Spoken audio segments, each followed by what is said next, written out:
Just like the street lights lit this town, like a fire in a blaze, gotta burn it down. Can't be afraid to leave this out.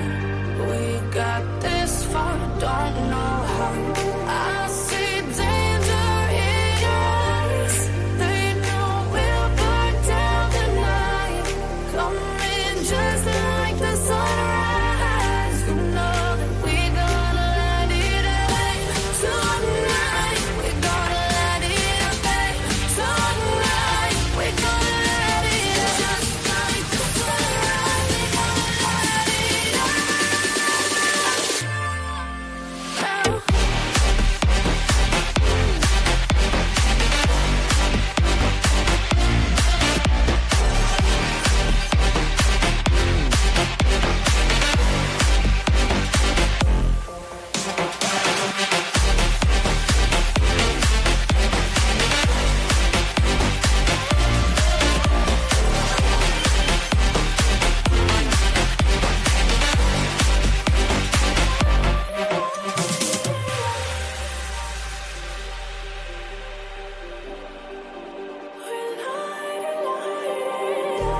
Just like a spark that's breaking out. Can't make a stop, can't turn back now. We know that there's no room for doubt. No, we can't turn back now.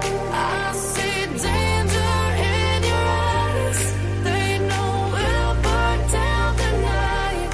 Coming just like the sunrise. You know that we gonna light it up tonight. We gonna light it up tonight. We gonna light it up just like the sunrise. We gonna light it up now.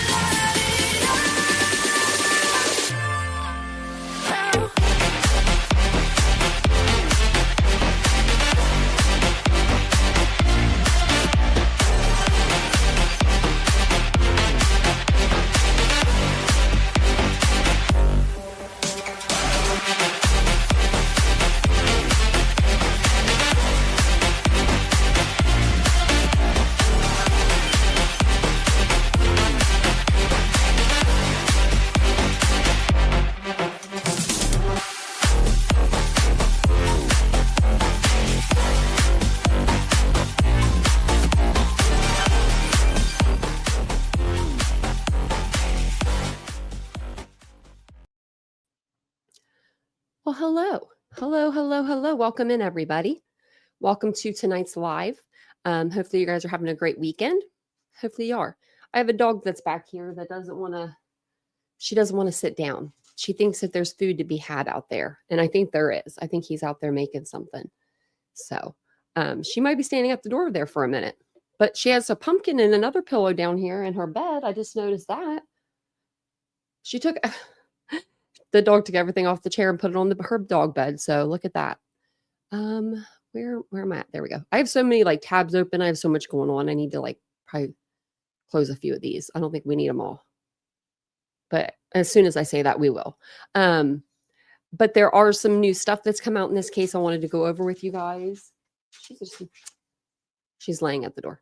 And I wanted to go over the affidavit with you guys. I have like bits and pieces of it. So what we're going to do is I'm just going to read to you the best that I can.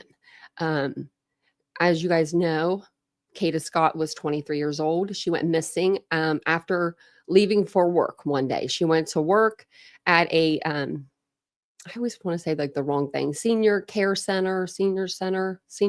living center. It was called the Terrace at Chestnut Hill in Pennsylvania. Philadelphia. And she went to work on October the 4th. She left pretty much right after she got there. She got a phone call in the parking, like out when she was outside or at work. Someone overheard her at work talking on the phone saying like, why are you doing this to me? Like, or calling me while I'm at work, and an expletive there. She ends up leaving, and then her parents end up, the next day going and filing a missing persons report on her because she never came back to work. So then on October the 18th, that's when the human remains were found in a shallow grave. Her human remains were found in a shallow grave. Then they went back and they did some phone researched like they do, and they got their suspect, Keon King, who is 21. And he is from Dover, Delaware. But he's been arrested. He's been charged with kidnapping, stalking, robbery, weapons, abuse of a corpse, and now murder. So he's got a lot. He's got a lot going on that he needs to figure out. He does have an attorney. His name is, I just had it up here. It's Shaka Johnson. And he has come out and did like a radio show. I can't find the radio show, but I'm still looking for it. And I'll find it because it's probably pretty entertaining. But it's good to see everybody here. Welcome in, everybody. Let me go ahead and throw the link in the chat for the memberships if anybody would like to become a member. And welcome on in, everyone. I just went up to the top and then went back down. But welcome in, everybody. It's good to see you guys. Ashley's driving. Be careful driving. If anyone's out there on the roads, be careful. It's scary out there. Like, oh, it is. I don't know what happened, but like today, I don't know if it's Saturday. I don't know if it's just because it's Saturday or what, but I like everybody was out. Everybody in this town was at the local Target. I swear, I was like, everybody's here. Like, you know, when you like the whole town just like leaves their house all of a sudden, it's like they're all like at Walmart or Target or wherever you go. That's where they were. I mean, we don't know anybody really in this town, so it doesn't matter to us, but it was just so crazy busy. It made me think of Christmas shopping. And I hope people aren't doing that this early. I hope we're still celebrating Halloween over here.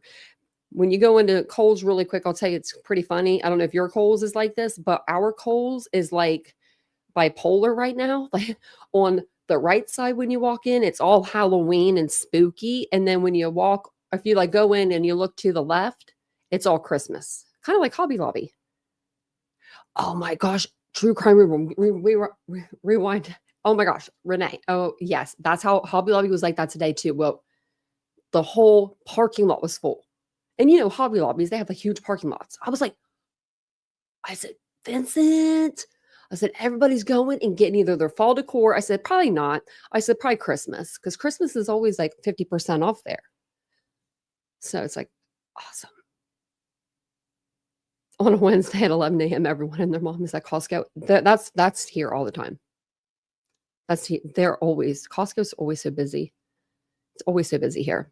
But I was getting the link and I never did. Just start talking to you guys. It's fine.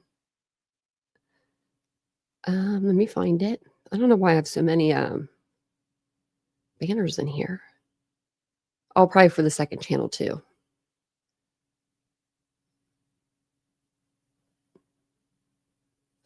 I'm like, does no one work anymore? They don't. I don't think anyone does. I think everyone works either from home or they just don't work. I'm telling you. It seems like that anyway.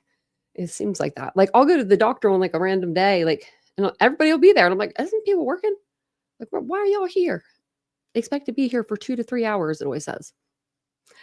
And I'm like, can't do that. So they did just put the homicide charges on Keon King last week. And they came out with press conference. Was it last week or the week before? So it's been a little while since we've really heard a lot in this case, but we are getting some stuff, and that's good. So I'm going to put up, let me see. I have like this little video that could play behind me of pictures of her while I read this out. Figured we'll start with the probable cause. I'm like blocking her. So let me move me. There she is. Okay. I just put it on like a 5-second loop. Hopefully it'll like loop around. Let's see if it does. It's supposed to.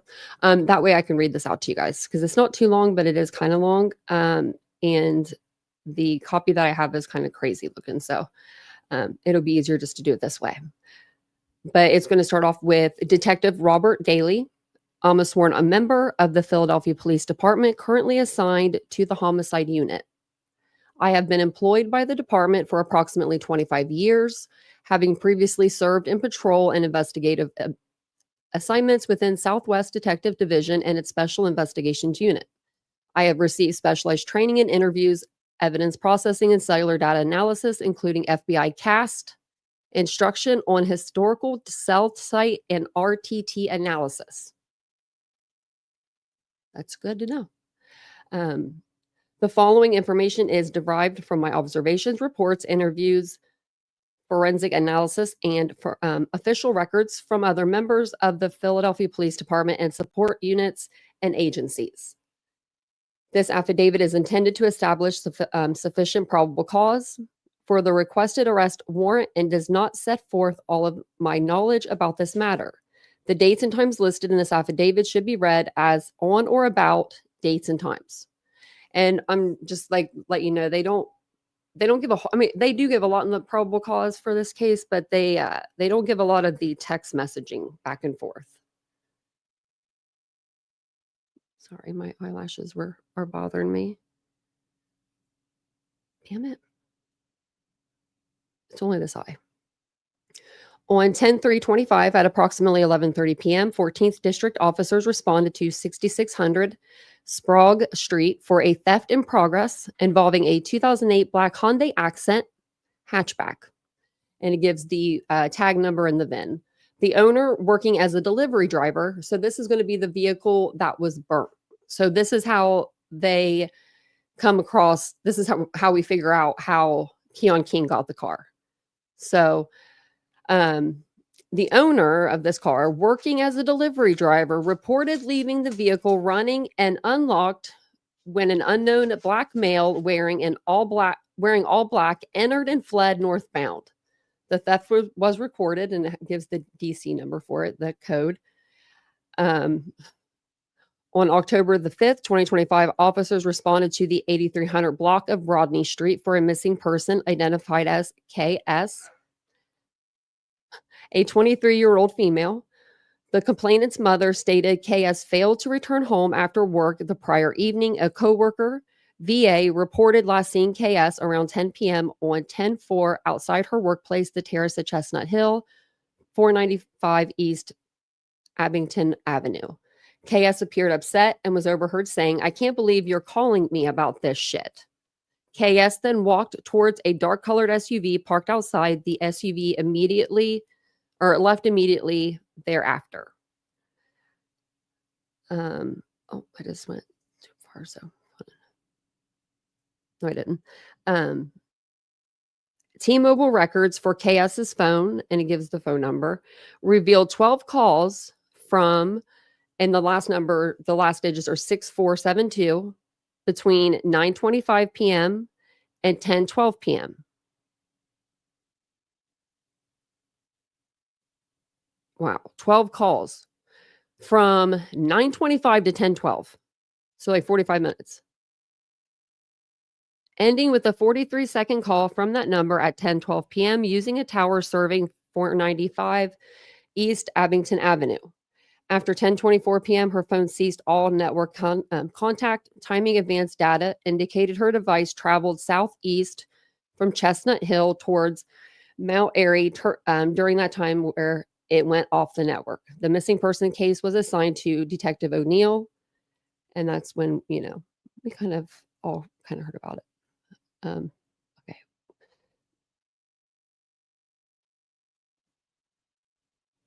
Where are we at?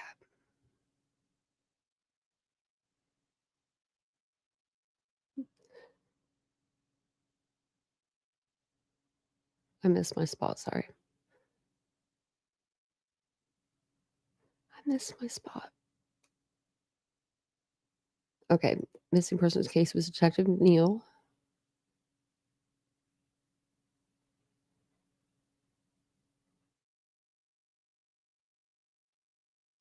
Okay. Sorry, I missed my spot. Okay, I found it, sorry.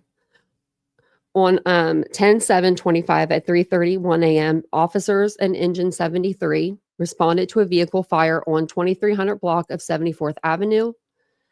The burned vehicle was identified as the same stolen Hyundai Accent. Engine 73 ruled the fire arson. This was assigned to Detective Pretka, and it gives the control number. And thank you guys all for being here. welcome in, everybody.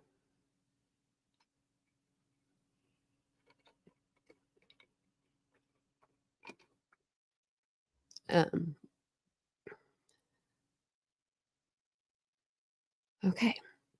Investigators during the course of this investigation determined the theft, missing person, and arson incidents were related. A joint homicide and FBI violent crimes task force investigation determined that the number 6472 was a text now number. So it's a text now account. I think it's just like one of those accounts that you make up. You can make up a number. I think I used to have one of those accounts like way back when.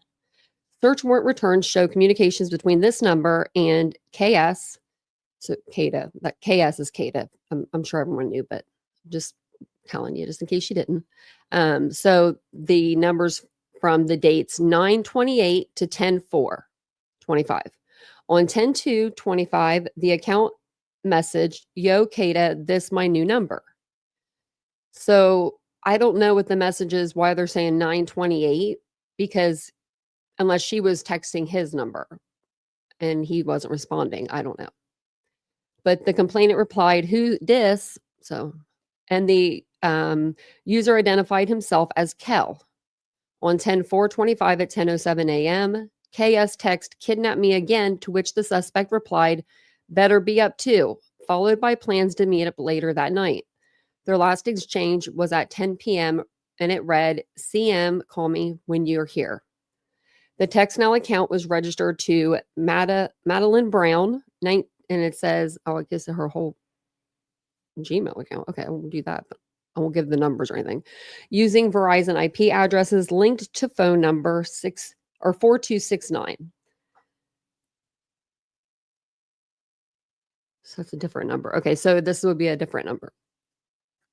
Verizon, RTT, and T-Mobile TAD data showed the suspect and complainant's devices together in the area of 495 East Abington Avenue around 10:15 p.m. on 10/4/25, traveling southeast towards Mount Pleasant Avenue, then to the Arbery Arboretum. I can't say it. I can't even say it. I'm not even going to try. Where she was found, where she was found dead. Let's just say that's where the middle school is, because this really is. But they were there until about 11 p.m. until the suspect device returned to 5500 Belmar Terrace. Subscriber checks tied the IPs to 5508 Belmar Terrace, home of Madeline Brown. Date of birth 1/13/98. How would that make her? I don't even know. 12 years younger than me, 13. On 10/9/25, homicide executed a warrant at that address with SWAT assistance, and it gives the warrant number. Brown and Lyrisha, I think that's how you say her name, Lyrisha Lopez Sanchez, and her date of birth is 3/6/1996. So, I mean, a lot younger than Keon. They were detained. Their phones and one tablet, contractor bags, latex gloves, a hammer, and 9mm ammunition were recovered. The Verizon suspect phone was not located. So they looked for his phone and they didn't find it.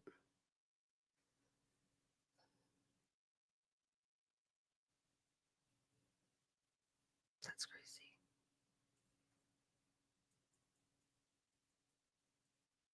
So they found contractor bags, latex gloves, a hammer, 9mm ammunition.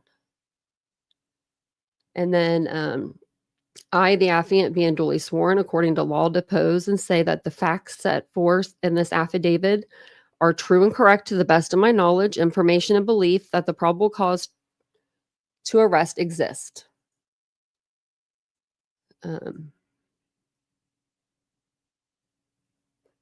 That's crazy. Like,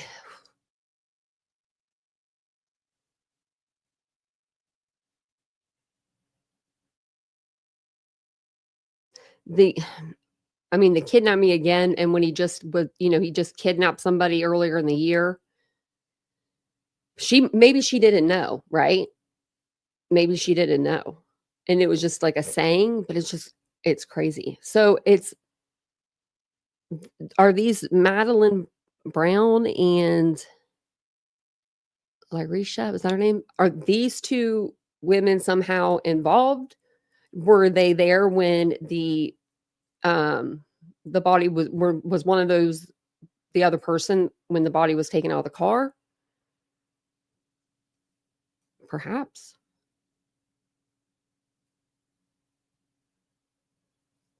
I think that's, I could put me back up here, but I think that was all of the probable cause.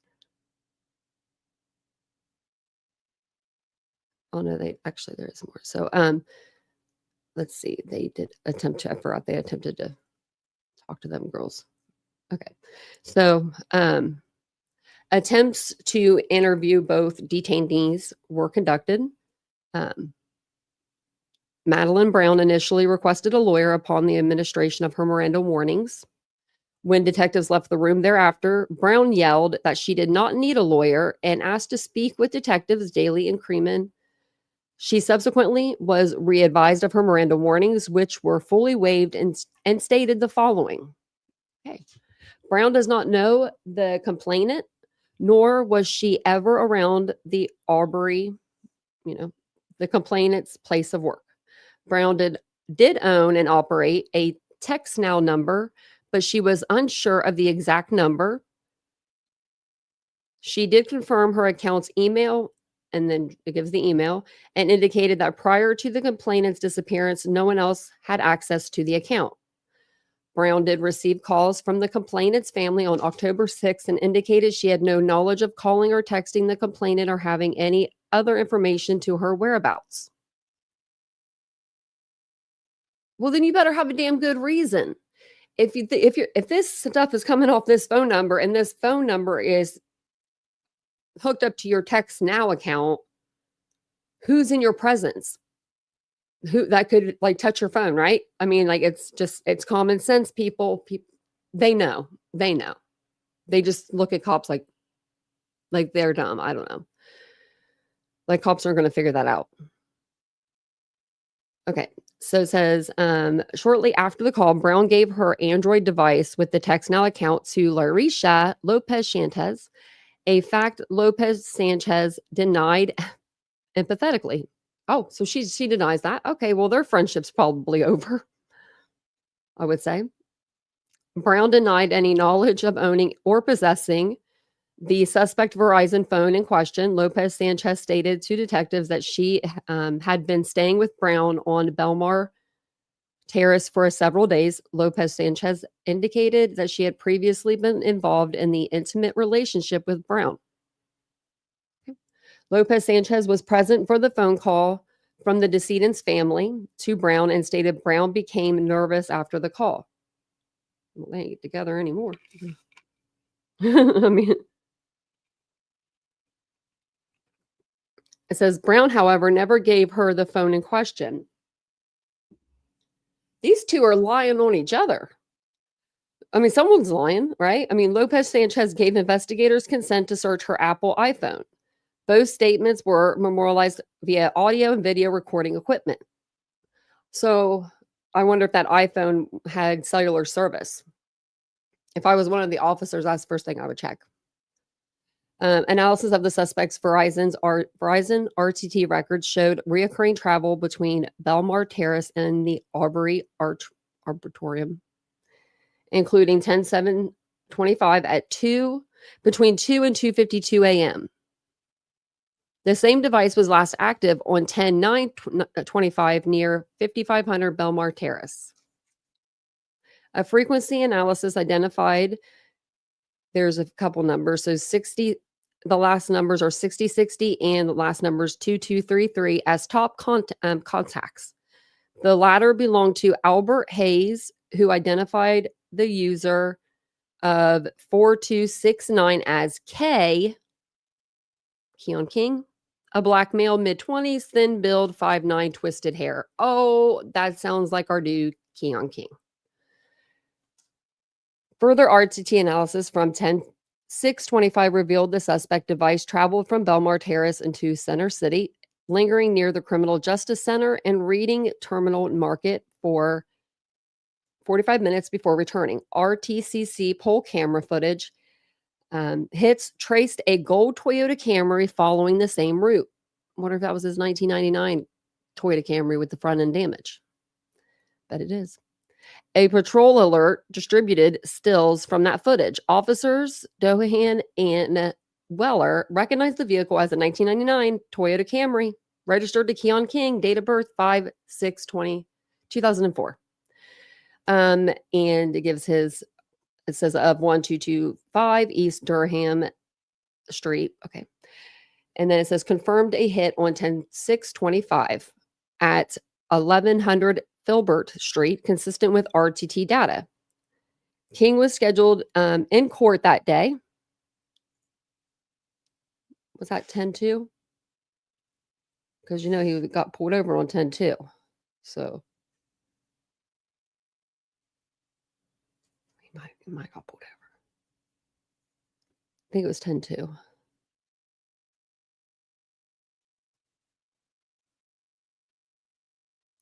Okay,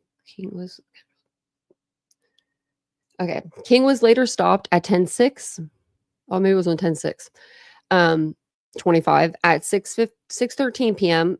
in 2100 South 60th Street. RTT arcs again. So what is it? Like the arcs are like, we learned this in Austin Drummond's case. I'm gonna have to go back. I'm gonna have to learn about the arcs again. Remember, we learned all about the arcs and the for the cast and stuff. I think that's what they're about to talk about. So it says the arcs again placed his phone in the same area at the same time of the stop. Previous stops, oh my gosh, he was stopped on 10/1 and 10/2.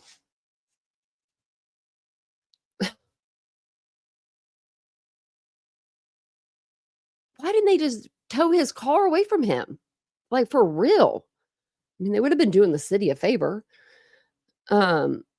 So, okay, during the 10/1 stop, Lopez Sanchez was listed as a passenger, further connecting all parties and devices. The evidence established that Kada Scott went missing under suspicious circumstances and that the Verizon devices used to contact her were operated by Keon King. His phone's RTT data and ALPR video corroborate his possession of the 1999 Camry and continuous movements with KS last known locations. She's still laying on the floor. And thank you guys all for being here. I appreciate it. Hey, Candy. Welcome in, everybody. On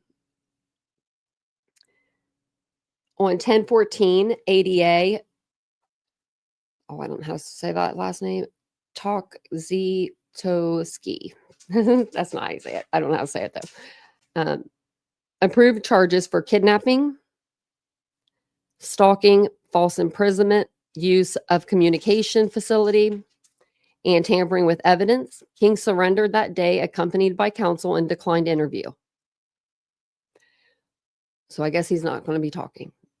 Maybe they could put a plant in there in, the jail with him. He might be too smart for that. On 10/15, police responding to 6100 Ardley Street, and that's the Lewis Middle School, recovered KS's EBT card. Okay. Later that day, King's gold Toyota Camry was located unattended at the Gypsy Lane condos. Surveillance showed the vehicle arriving at 3 p.m. on 10/10/25 and a lone male matching King's description, exiting repeatedly, assessing the trunk and leaving the car. They didn't spell that word even all the way out. Like, they spelled DE and then exiting. Okay. Okay.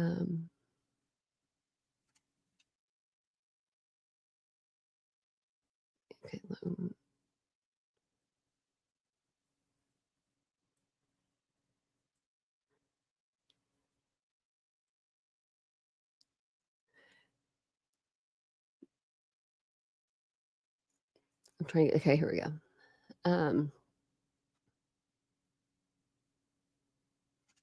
Just kidding. I thought that was the next page.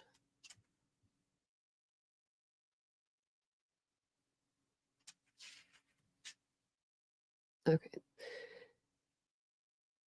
So this is going to be more of like the timeline.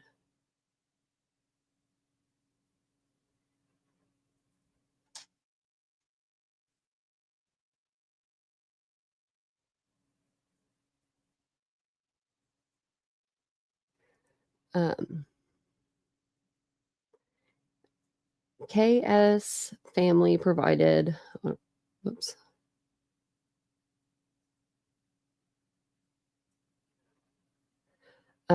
Provided it with an older iPad linked to her iCloud account. They had to manually, like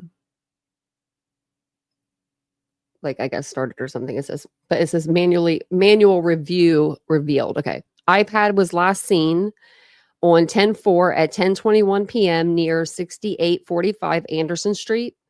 iPhone, this is all for her. This is all for Kada. Okay. Her iPhone was last seen on 10/4 at 10:24 p.m. near 6921 Anderson Street. The iWatch was last seen on 10/5. Forgot that one, right? And that was at the recreational center, the Arbery Recreational Center. And that was at 1:14 a.m., 6101 Ardley Avenue. This placed her watch stationary at the rec center lot after the suspect phone left the area. So he killed her with the watch on, and then took the watch off, I'm assuming. But it says a survey conducted by Detective Luck, maybe, or Locke, and your affiant was negative for the watch. Oh, detectives did observe potential sources of surveillance attached to the rec center that was closed at that time. On 10/18/25, detectives Kelly and Claire confirmed video related to the KS. That doesn't make sense. Some of these never make sense because they're typing them so fast. But okay, so the video related to Kada Scott was stored, and detectives Luck and Wilson responded to recover footage. What are you doing? Will you lay down over here? You want to go out there? I'm gonna let her out really quick. She's just over here, just with her little paws. Just I'm muting myself, pawing it up. I said.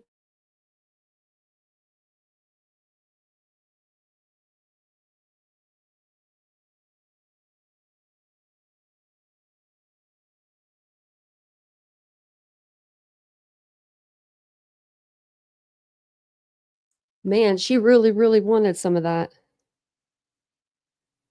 Whatever he has got, she wants some. Okay, I think I'm almost done reading this. Well, I say that, and then where are we at? Okay, so then a preliminary review of the recovered video footage and summary depicts the following events in chronological order. It is noted that all times listed are approximately and after conversion from system time to real time. So on 10/18/25, detectives Kelly and Claire confirmed video related to the, sorry, I read that. Sorry, 10/4/25. So we're going back to the night of. At about 10:28 p.m., a medium to dark colored vehicle pulls into the parking lot in front of the Arbery Recreational Center, backing into a spot in the row closest to the playground at the rec center, furthest from Ardley Street. On the northwestern end of the parking lot, across a driveway from the abandoned Ada Lewis Middle School. It was noted that after observing that vehicle parked in the same spot over a 2.5-day period, both during nighttime and daylight hours, the vehicle appearance is consistent with being an older model Hyundai Accent.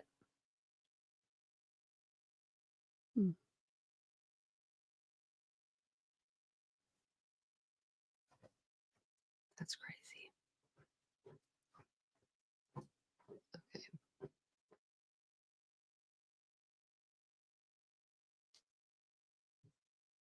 Okay. Okay, let me see where we go. Okay.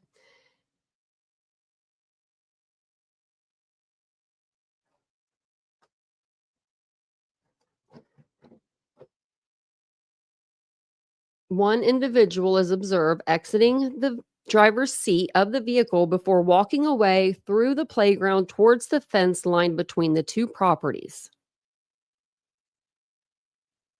Okay. So then on 10/5/2025 at about 11:39:27, so they even got the seconds.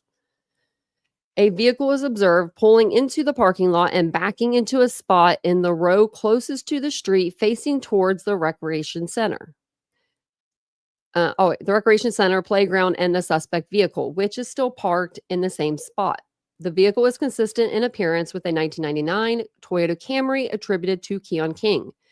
At least two individuals exit that vehicle, one who is on foot and one who appears to ride around the parking lot on a motorized scooter, e-bike type device, before both leave the camera angle.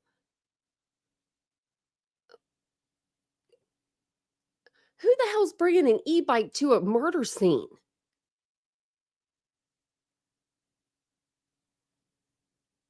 Who the hell's putting an e-bike in their vehicle? Okay.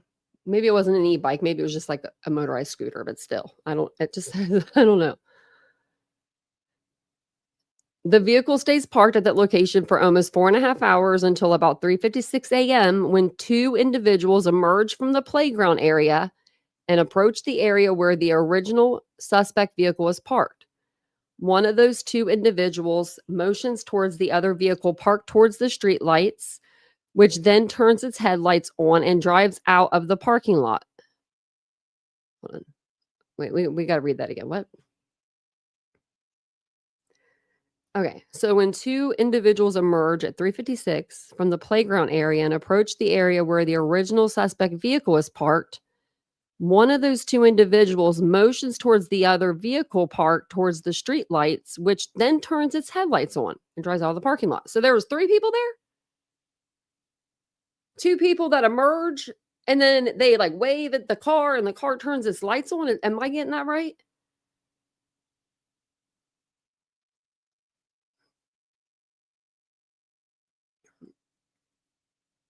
I don't know.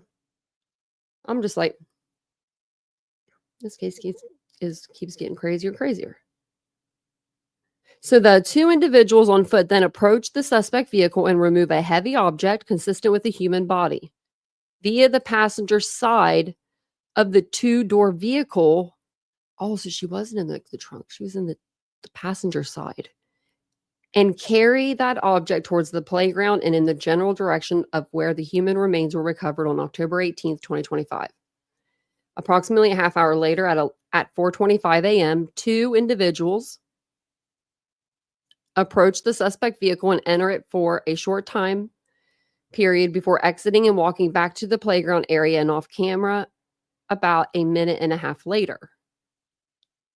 Wonder what they needed to put back there. They already took the body. Why they got to go back? You know?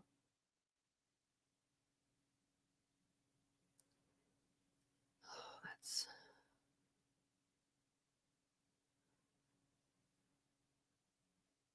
okay.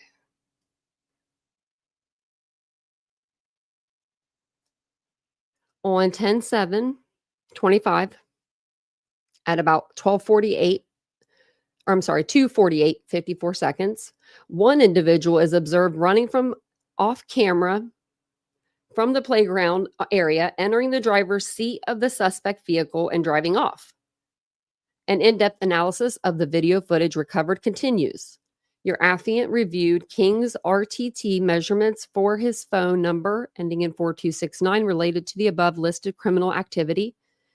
The cellular measurement arcs developed a clear pattern of usage consistent with all of the above described criminal activity captured by video surveillance. Your affiant observed a series of overlapping measurement bands from multiple towers centered on what is now known to be the crime scene, indicating that King's device and thus King was located in the immediate area of the crime scene during all the criminal activity captured by the Recreation Center surveillance footage. An additional check was conducted related to the stolen vehicle taken from 6600 Sprague Street on 10/3/25 at 11:30 p.m. There is a lack of records for that time period to the theft of the vehicle. There is a measurement which occurred at 11:39.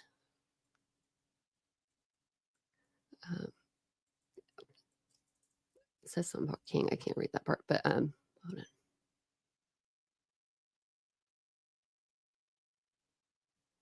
Okay, series of overlap measurement bands.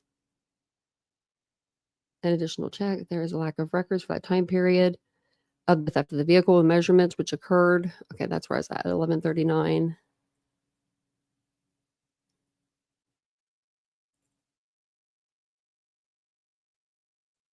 That might be cut off. Let me see.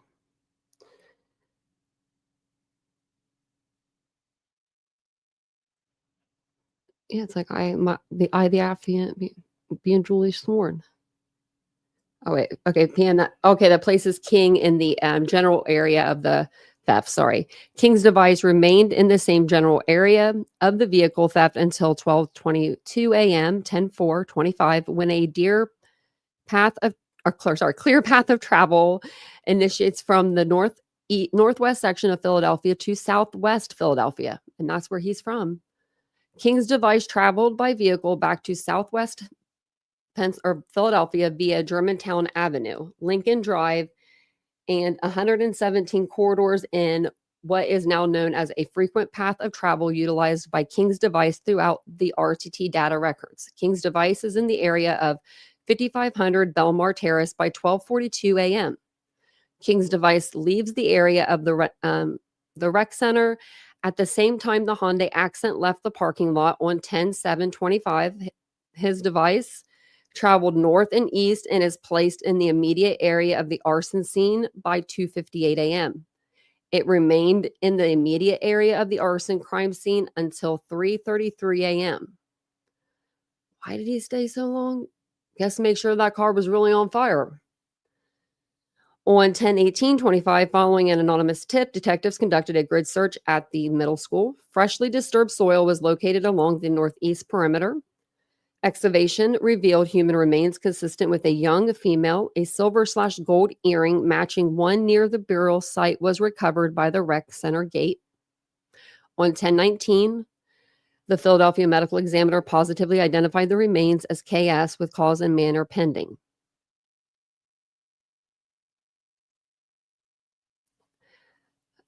Based on the above described evidence, the movement and activity of King's cellular device corresponds consistently with the timeline and geographic progression of the criminal incidences under investigation. His device demonstrates location. Where was I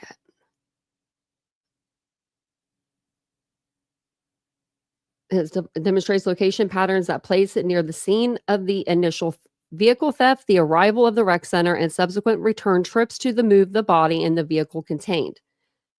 The Accent's departure from the rec center, ultimately within the immediate area of the arson scene during the relevant time frame.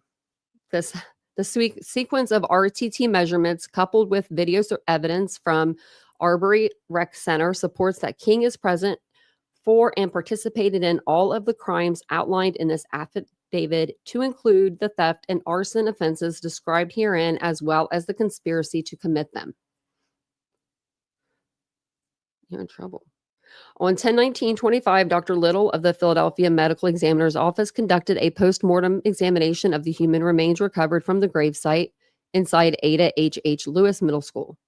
Dr. Little listed the cause and manner as pending further examination at this time. The remains recovered from the Ada H. Lewis Middle School were positively identified as the missing person, KS. On 10/19, ADA Takilowski was advised of the facts and circumstances today and approved the following charges. If you're keeping count, start counting. Arson, causing/risking a catastrophe. Conspiracy, tampering with evidence, unauthorized use of an auto, recklessly endangering another person, and receiving stolen property. Oh, there's more than that. That's just a few of them. I certify that this filing complies with the provisions of the public access policy of the United Judicial System of Pennsylvania, case records of the appellate and trial courts that require filing confidential information and documents differently than non-confidential information and documents. And I think that's all we got. I think that's all she wrote.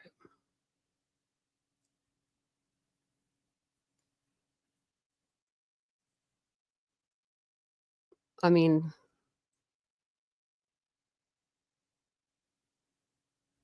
they pretty much got him. He's pretty much in trouble. He's pretty much in trouble. Like, I mean, you're in big trouble, dude. Like, it's crazy. Let me there he is right there. Okay. I thought this was pretty good. So I was reading this earlier. So it says here, beauty contest hopeful Kada Scott chillingly messaged her alleged killer to kidnap her again just hours before her death. Scott's body was found in a shallow grave following a 2-week search.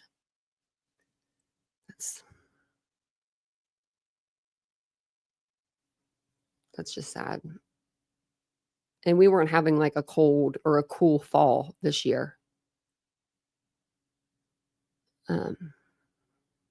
The 23-year-old worked as a care home worker in Philadelphia, Pennsylvania, but mysteriously left her night shift at 10:30 p.m. on October 4th, just 30 minutes after it started. Her family grew concerned when she wouldn't return their calls or text messages. Scott's body was found on October 18th, and there was a gunshot wound in her head, and that's how she died. But cops presume she was killed up to 30 minutes after leaving her workplace. I mean, I believe that. I believe that if they're saying that, I believe it. I was trying to find my chopstick. I cut the side of my lips today with a plastic fork or spoon. How do you do that? You do when you're eating ice cream and you don't realize it has like these little ridges on it.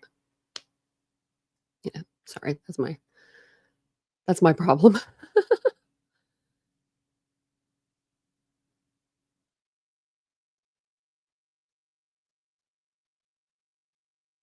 I love you guys. You guys are the greatest. You guys are so good. Speaking of fire, I have another case I want to talk about too.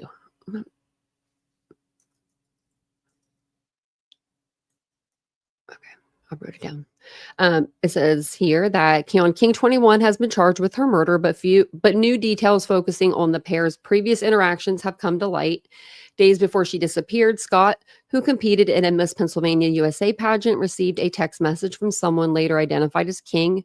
Yo, Kada, this is my number, King said in a message sent on October 2nd. Scott didn't know who the person was before he replied, Kel. Well, I wouldn't know who that is either if I didn't have his number. And then it looks like this. So, yo, Kada, this is my number. Who dis? Kel, kidnap me again. We don't know if these, there could be things in between these, right?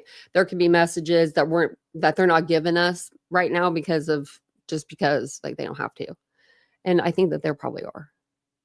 But it says, then just 12 hours before Scott was believed to have been killed, she texts King, kidnap me again. The text message was sent at 10:07. That should be PM. Better be up to, he replied. I always find typos. Scott sent a message at 10 p.m. on October 4th saying, CM when you hear. CM is shorthand for the phrase, call me. I'm glad they're all like telling us about that because I didn't know what CM meant. I thought it meant come outside or something when you get here. I'm getting older, I guess. I don't know the abbreviations. But to be fair, I never did. No, they did. They did come out, yeah. They did come out with her cause of death, the gunshot wound. But yeah, that was all I think that's all really they came out with. I want to say something else too, that we didn't talk about. Oh, is he? Let's see if he talks on this one. I think I had this up. Let's see.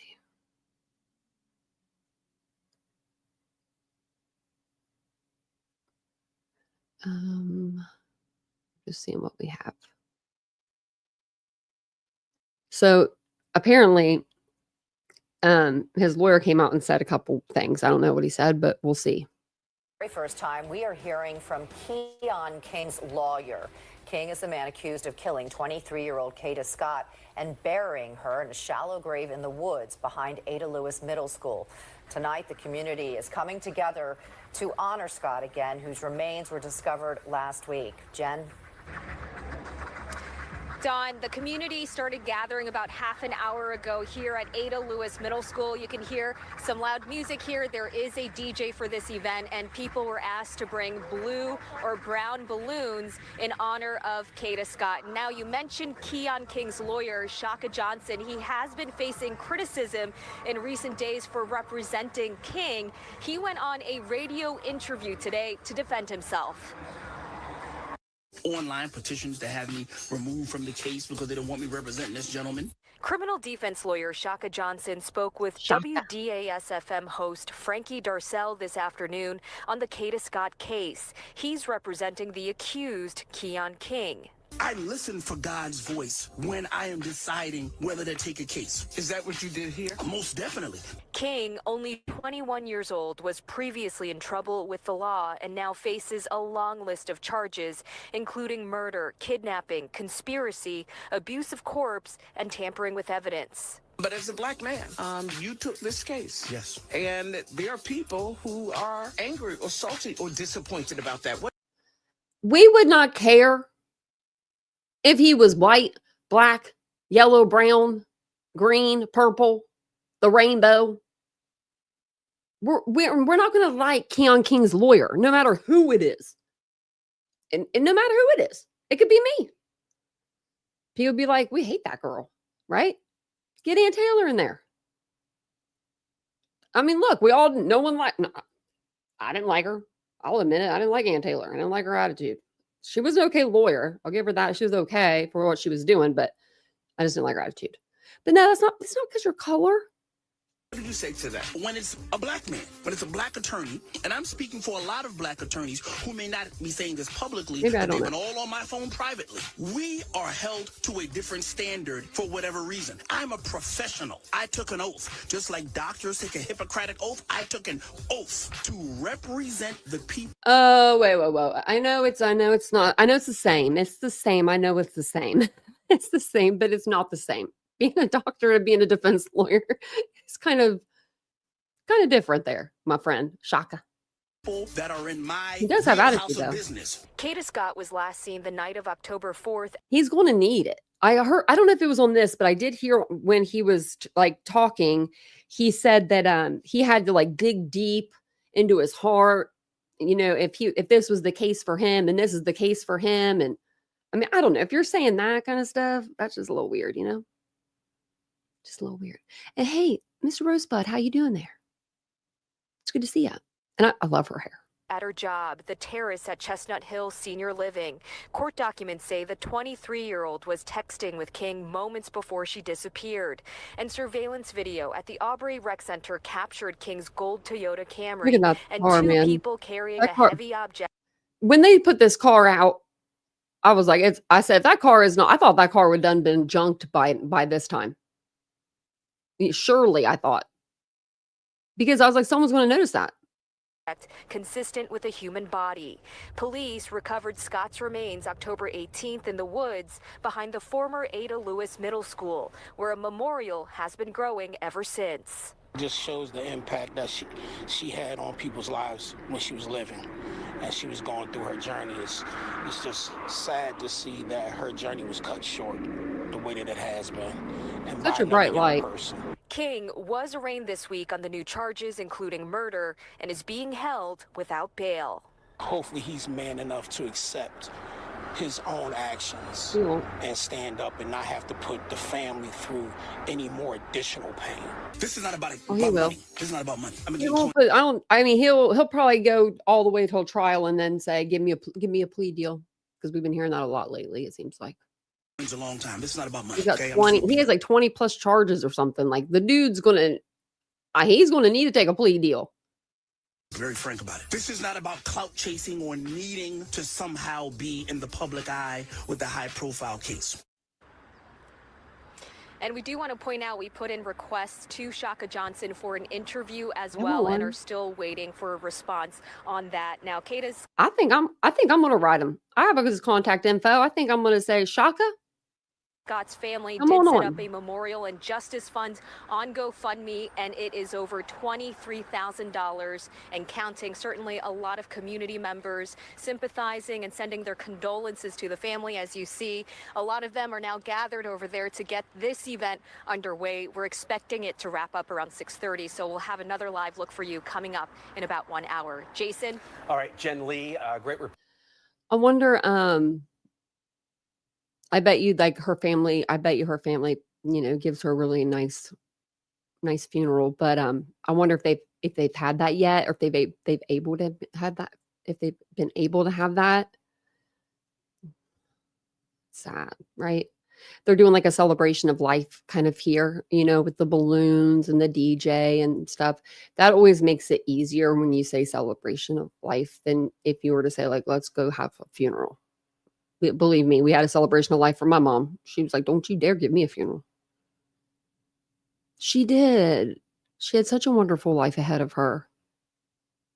Just, man, that guy, he's something else.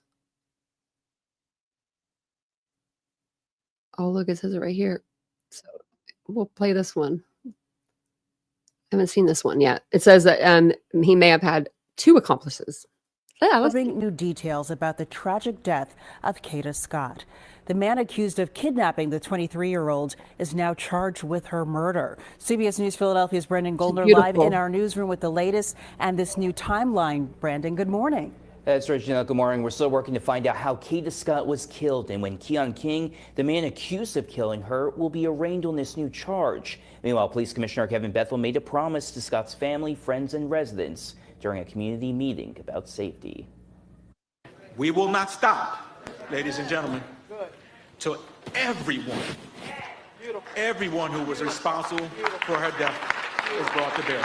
As that search continues, newly released court records reveal on October 4th, Kada Scott received a dozen calls from Keon King as she was arriving to work. Those records say Scott texted King, quote, "Kidnap me again," and King replied, quote, "Better be up to," followed by plans to meet later that night. It's important to note we don't know the context of these messages. At the same time, court documents say a co-worker overheard an upset Scott on the phone saying, quote, "I can't believe you're calling me about this expletive." Court records show the last text between Scott and King said, "CM when you hear," or "Call me when you're here" at 10:09 p.m. Scott's seen leaving work a short time later. Cell phone data shows Scott and King arriving together at Aubrey Rec Center's parking lot next to the vacant Ada H.H. Lewis Middle School. Soon after, court documents reveal Scott's cell phone stopped transmitting a signal at 10:24 p.m.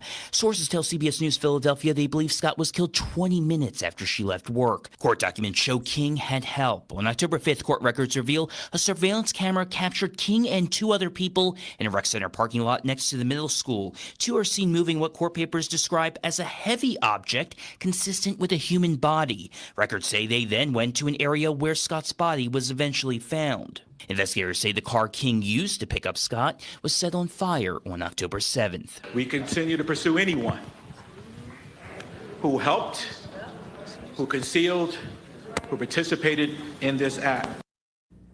King remains in jail. Again, we're working to find out when he'll be back in court to be arraigned on that murder charge. We reached out to King's attorney, but we have yet to hear back. Janelle. All right. Thank you for that update, Brandon. And the tragic death of Kada Scott is now drawing attention to public safety and vacant properties in the city, including this vacant school where her body was found nearby. Dozens packed a community town hall last night in Germantown, blocks away from the Ada Lewis Middle School. Top city leaders, including the mayor. It's sad that it takes this for them to clean up properties like that. The police commissioner, who we heard from in Brandon's piece, and the school district of Philadelphia Superintendent Tony Wallington were there to address residents' concerns. I want you to know that we've directed our team to check every one of our vacant properties. Knock it down, leave it as a park. Trees. Get rid of all this freaking junky cars they keep bringing around here. Get them out of here. CBS News Philadelphia saw district crews cleaning the vacant Fairhill Elementary School in North Philadelphia yesterday. The school is one of 20 vacant school properties what the hell is that going to do within the district. What the hell is going to clean up an abandoned school going to do? If it's abandoned and it can't be like salvaged, like, you know, into like a mall or whatever, I don't know, what, a church or something. I know there was churches in our mall during 2020 COVID. Then I would just level the building, level it. Why does that school look like a jail? Can someone riddle me that with the barbed wire looking fence on the top? That does not look like an inviting school. Who would want to go to school there? Surely not me. No windows? Where the hell's the windows? Hold on a second. Is this really a school? Hold on a second. Today, the school is one of 20 vacant school properties within the district. Disturbing new details about the tragic. Seriously though, where are the damn windows within the district? I won't get it. Disturbing new details. You saw it. You saw it. I can't go back. I can't get it to go back. But oh my God, there was no windows. It looked like a jail. Put a jail there. There you go. I figured out a problem. You can convert that whole middle school into a jail, and you could put Keon King right in it. He is actually also, he's on no bail now. He doesn't have a bail. So it was 2.5 million, not like he was going to be able to get that money anyway, but now it's no bail. So he has zero bail. He was in court on Thursday. I'm wondering when he goes back. That I don't know. Let's see. I have all of the court documents, but I don't know if it's in there. I'm sure it's in there somewhere. There's so many different documents though for this guy because he just has like charging documents. Court. Let's see. Next court date. Let's see if it'll tell us.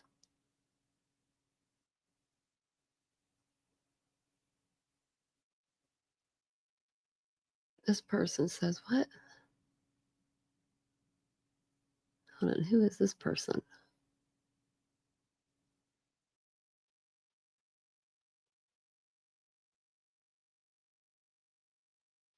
Okay, let's see.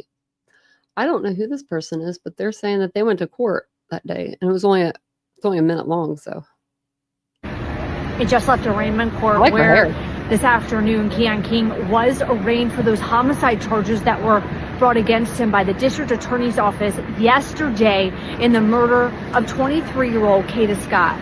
The medical examiner also announcing today that the cause of death for Miss Scott was a gunshot wound to the head. And the date of her death listed by the medical examiner's office is now October 18th. Now, 6ABC already reported the details from the affidavit that was released in regards to those arson charges. If you remember, Keon King did face multiple charges before the homicide charges came down. In that affidavit, we got a better idea of the timeline, and also we were able to see some of the text messages between the victim and the suspect. The big question still remains, who was the accomplice or who were the accomplices that were assisting King? We're told that homicide detectives are working that right now. Does her glasses look kind of fake? They look really fake to me, but her hair, I like her hair. Hey, Care Bear. I love that name, by the way. It's a cute name. You remember hearing November 4th? Thanks, Laura. Thank you. I should look in the chat more often. Y'all help me out. And sometimes I don't even realize it. Let me go over to the chat, see how you guys are doing. And it's so good to see Mr. Rosebud. And hopefully, Casey, you're having a better evening. There was a gunshot, yeah. A gunshot wound. I think I told you guys on another live. Like I don't know if it was like a Kada Scott live, right? Like it could have been like on the end of another. I think it was like the end of another live. You know how I am. I'll see something and then I just blurt it out. I don't wait.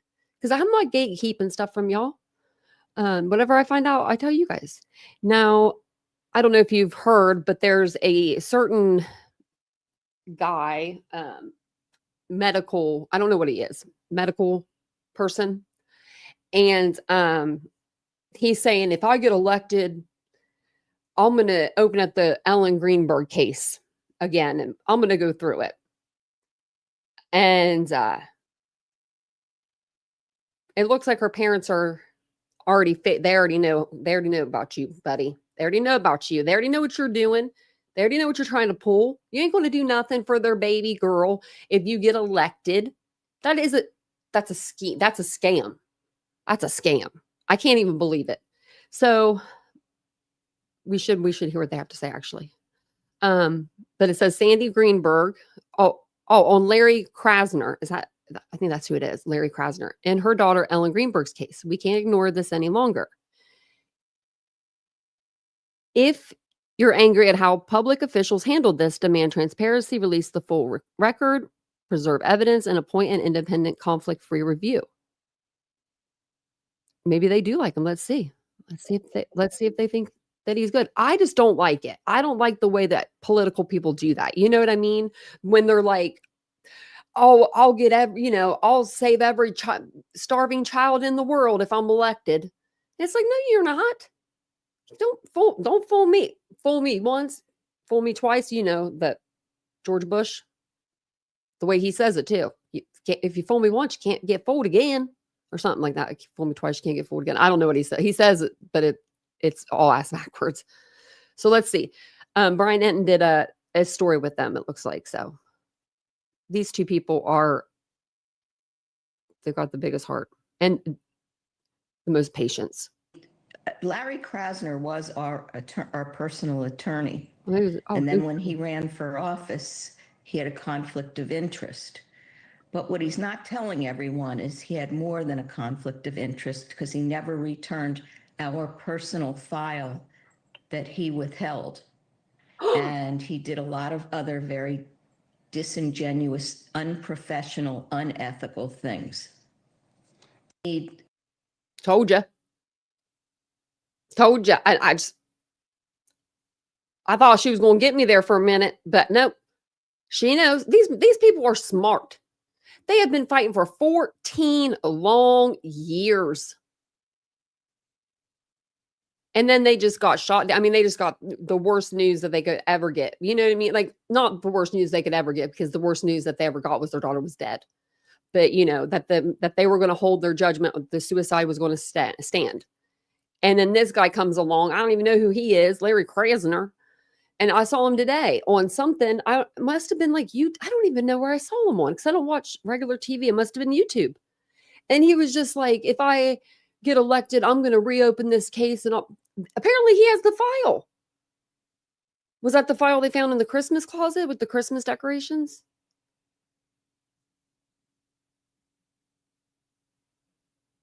Right, Care Bear, me too. I hope that they come forward. I mean, I'm thinking it's probably one of them. It's probably both them girls. Yeah, if they testify. I mean, but it looked like they were like they were just throwing each other under the bus.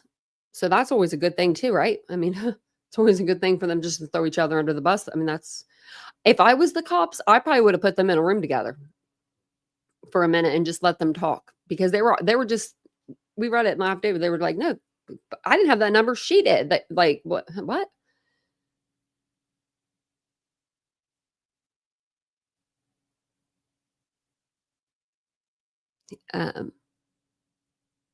was I going to say? I can't remember. I don't think. No. Oh, yeah. These are from October 22nd, though, so he has more than this. A lot of felonies. The dude's he's not. Yeah, he's screwed. Keon King is definitely not going to be living out his best days. You're 21, dude, and you ruined your life. For what? Like, what? For what? I mean, I couldn't imagine just 21, poof, life is gone. I mean, allegedly. Allegedly.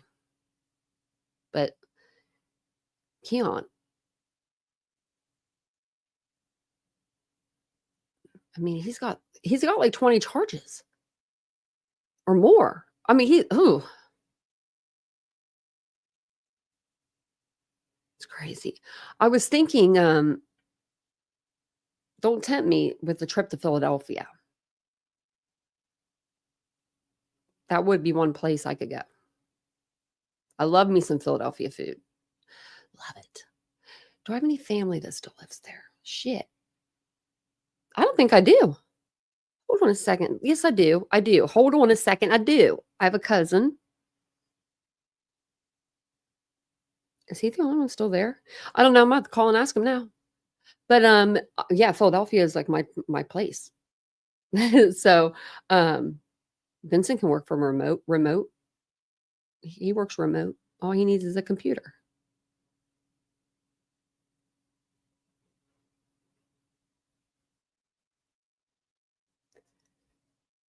Yeah, to spend the rest of his life in prison. What a life, right? No, you're not gonna. I mean, this. Oh, that's what I. Oh, where did I read that? Oh, I read his other thing today. Okay, we'll read that on our next live. Okay, so there. Okay, on his other charge, when he kidnapped the woman, this is how it went down. Okay, so he goes to the house. He goes to the house. He tries to break in. He can't break in. Right. He goes back to the house and he holds up his gun in his waistband. Like they can see it when he jumps over the gate. And that's when you see him, I think, with the eyes in the window. Then he leaves again before the cops come, right? So 2 times he leaves before the cops get there. Then the woman decides to leave to go to the store and she decides to walk with a friend. There would have been no way in hell I'd been leaving that house during that day. Unless the cop was escorting me. That would just been me. But she is probably just used to walking to the store. You know what I mean? Just walk to the store. That's what you're allowed to do as a human being. You can walk to the store without being hurt. And you should be able to. Well, apparently when she was walking to the store with this other girl, he pulls up in the gold 1999 Camry and he grabs her, throws her in. I guess the door's wide open. He's yelling at the other girl, don't you dare say a word or, I got you. And the woman, he ended up biting the woman's face, I guess. He had his 2-year-old daughter in the back seat when he did that. I read that today. I was blown. He had his kid in the car. He had his kid in the car.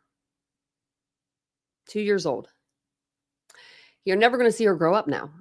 And if you do, it's going to be behind a wall, which I doubt I don't even know if I don't even know how visitation works anymore. Since it's been, so long. But yeah, it's crazy. It's just been crazy. It has been nuts. But thank you guys all for being here tonight. I appreciate that. Yeah. This case is nuts. Hey, Shauna. It's just like, the more you read into it, the more it's like, what? Let's see. Keon King. Where's the rest of them? I know there was more down here. Yeah, because when I saw this today, oh, what's this? Google Drive. I have a Google Drive. Oh, it's because of the case file. Okay, maybe I'll have to ask them for whatever it is. Where did I see that though? Had to have been in here.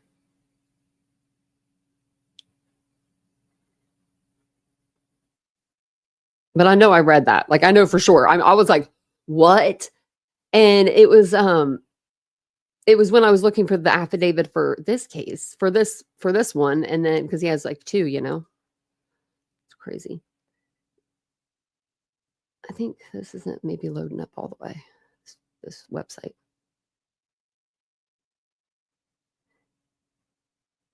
Or maybe I saw it in the actual way right here. Here it is. Okay, let's see. There's right here. Okay. We'll read this real quick. So this right here is all like nothing. I mean, it's not nothing, but you know what I mean? Like this page is nothing. So it's kidnapping, strangulation, terroristic threats, simple assault, rape. I don't know what rape is. Harassment and criminal mischief. And this is the little thing that's going to tell us about why. Okay. On Sunday, 1/13/25, so January 13th, at around 12:30 a.m., the complainant, CP, was inside her home on the 1900 block of North 23rd Street when the offender, Keon King, 5604, climbed over her yard fence and lifted her rear window slightly and ripped out all of the curtains. Okay, I might have got it a little bit wrong on that one. The offender was unable to gain access. Oh, yeah. So he began pounding and kicking into her back door, attempting to enter. Oh, yeah. Okay. So I was right. The male was unable to get in and caused damage to the door before fleeing prior to police arrival. Cell phone video of the male pounding on the back door was uploaded to evidence.com. Later that same day, the male returned to the house around 3:30 p.m. and climbed the same yard fence and was looking into the glass windows of the complainants and gripped what appeared to be a firearm in his waistband. The male then climbed back over the fence prior to police arrival. He's very agile. Video of this incident was also uploaded onto evidence.com. About an hour later, the complainant and her friend/witness, Armani Wood, were exiting the property on the 1900 block of North 23rd Street to walk to the store when the offender, Keon King, exiting a tan Toyota Camry and grabbed the complainant, dragging her into the front seat of his vehicle. The offender then drove off at a high rate of speed with the passenger door still ajar and his 2-year-old daughter in the back seat. Man. I hope that your rights were taken away from that. I mean, you should be in a big old mess of trouble for that. Prior to putting the complainant into the vehicle, he threatened to kill the witness if she got involved. The complainant attempted to get the male to stop driving, but the offender became aggressive and bit the complainant's face and choked her. The offender finally dropped the complainant off at 300 Girard Avenue, where she flagged down a police patrol car. The complainant sustained minor injuries and was taken to CDD, where she made a statement and signed a single photo positively identifying her ex-boyfriend, Keon King, as the male who repeatedly climbed her yard fence, damaging her house and kidnapping the complainant. The male is known to carry a black Glock handgun and made several threats to kill the complainant and the witness, sorry. The complainant states the male does not have a current address and stays where is available. Man. And then it says, I just certified that the filing complies with the provisions. And I think that was all of it. But yeah, like he get off. I would say, get off my fence. Get off my fence. Stop playing in my yard, boy. That's what I would have said. Can you imagine that? He just, yeah, I read that earlier and I was like, oh my goodness, Keon King, look at you. Look at you. Yeah, it was her ex-boyfriend, the girl's ex-boyfriend. So he tries to climb over her fence a couple times, showing his gun. He's a little man. He has little man syndrome. He got little man syndrome. He's like 5'7", but that's not little. I mean, that's not that little. But he's got little man syndrome. I mean, Vince is probably 5'8", 5'9". He's my height. He don't have little man syndrome, though. He got big man, tall man syndrome. How's he not in jail? They messed up, Deborah. They even said as much. Like, he should have been in jail he should have been in jail since January 13th. Right, Lenora? That probably would have happened if he wouldn't have went to jail. Right? It probably would have been one or the other. I mean, I would have rather he got shot. I mean, if it was save Kada.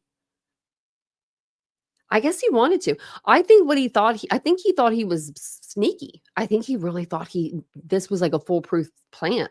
right? He's like using, I think he was using the text now number. I think he was the one using all the weird numbers and stuff to contact, Kada, and not show like a real number connected to a person, because those text now numbers, I think you just need like an email or something. I used to have one. They're like I don't know why I have it. Why do I have a text now number? That's a good question. Why do I have a text now number? Why would I need that when maybe I needed it because maybe I only had like Wi-Fi or something. I could only use like Wi-Fi or something like that. And this was before my iPhone. So this was like a Android type of a phone. So it was in between iPhones. It was the worst phone I ever had. A little junky thing. So that's why he went, yeah, because she didn't go to court. But see, the thing is, the state can still pick that up. So, I mean, it was on the documents for it to be tried. Like, it was like, this goes to court. No, like, letting them out of this. And she said she wasn't going to go to court. Well, I know I've said it before on the channel, Miss Nancy Grace, when she was a DA or whatever she was, DA, she said someone told her that some girl, I guess, was getting beat up by her boyfriend. And the girl came in for court and was like, I don't want to press charges on him anymore. And Nancy was like, well, I don't care. I'm picking it up. And the state will do that. They do. They do have the power. I have a Google number too now. I never check it though. I'm the worst. I do too. I only use it. Well, I use it for like, I think 2 or 3 people have that number. I think like the only person I talk to really is Ashley on that number. I don't know why Ashley just doesn't have my regular number. I would give it to her by now. Then I don't know who these other people are. Oh, wait, there's messages.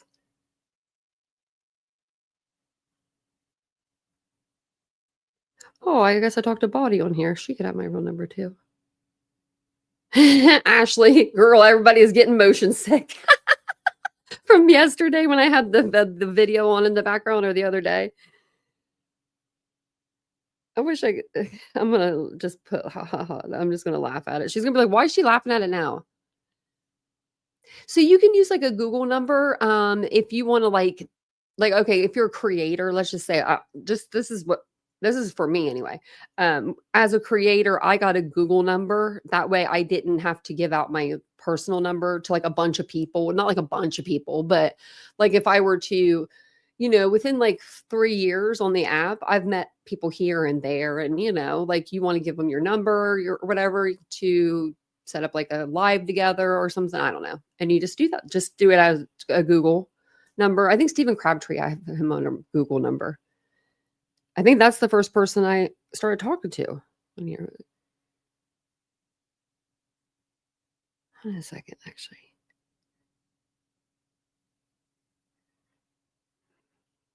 There's someone else.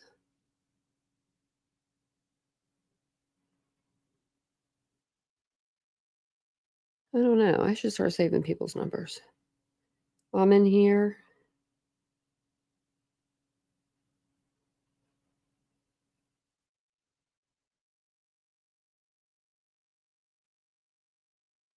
And okay, yeah.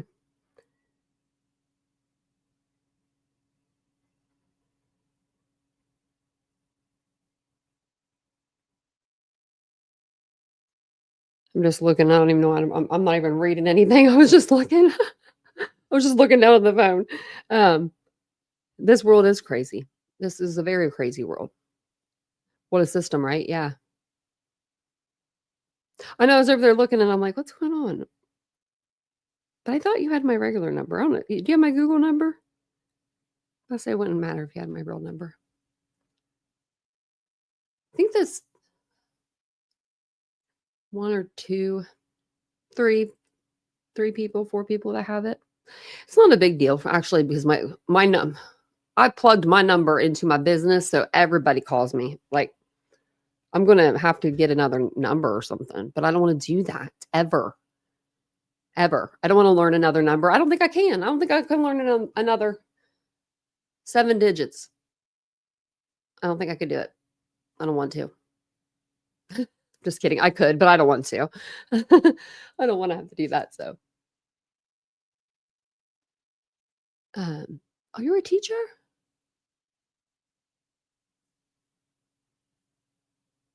Yeah. That's what I mean. Yeah, just get a Google number. It's free. I mean, I don't pay for my Google number. Do I pay for anything? I don't think I pay for anything with Google to have it. Well, look at that. Baby girl said night, everybody. Just got the notification, Tracy said. You have to rewind. It was a good live. We went over the affidavit. I just read it out to you guys. And then, yeah. Yeah, I like the Google number's nice. But I have a thing on this new phone where you can filter you could filter your text messages before, but on this phone, you can even do it even more. Let me see what it says. Oh, I have it in the old mode. I don't know how to make it. So you can make your phone it. I don't know what it asks you guys. I should call off Vincent's phone, but it says something it asked me if I want unknown callers, and I never save anybody's number. If I want unknown callers to have to say what they're calling me for. And so all these people are calling me now and they're like, this is blah, blah, blah. And I'm just like, I don't have to answer it, because I don't want to miss an important phone call, but I will. Thanks, Candy. I appreciate that. And I like your cat. Let me see that cat. Oh, that cat is so pretty. Oh my gosh. It's a really cute cat. It's a pretty cat. Where's my cat? Oh, he's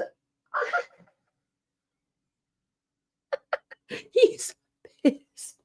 He is so mad. I wish I could. I'm about to move the camera back. I don't know if I can move it that way. I know I can, but I'm not going to mess with it. He has his back to me. He's looking at the door. He's not having it. I don't know how long he's been sitting over there. Oh, Rocky, are you ready to go out there? Hey, mister. Hey, Rocky. Kitty, kitty, kitty. Oh, yeah, he's pissed. He's not looking at me. He's not looking. Oh, you want a treat? Hey, I saw you look at your sister. She didn't look. She won't look at me. It's funny. Or he won't look at me. He's 18. If he wants, whatever he wants, he gets. I better go give him some cat treats because that's what he wants. Oh, Rocky. I need to start recording him. Oh my gosh. Him and Araya the other day were playing so hardcore. And he was smacking her in the face, and then she would jump back. He has no claws. He just hits her. And she goes back, and then she goes real easy. They're the cutest. I was that would have been the best TikTok, but I didn't get it. I was in the bed. I couldn't get over to get to them.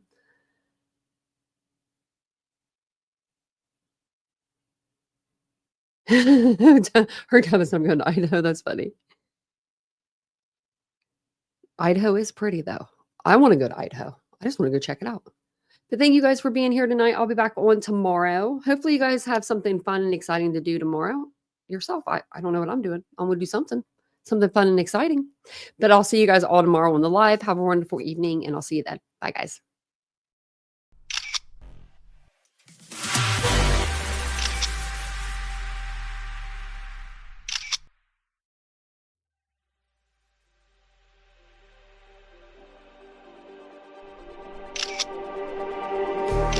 Just like the street lights lit this town, like a fire in a blaze, gotta burn it down. Can't be afraid to leave this out. We got this far, don't know how. I see danger in your eyes. They know we'll burn down the night. Coming just like the sunrise. You know that we gonna let it out. Tonight, we're gonna let it out. Tonight, we're gonna let it out. Just like the sunrise, we're gonna let it out.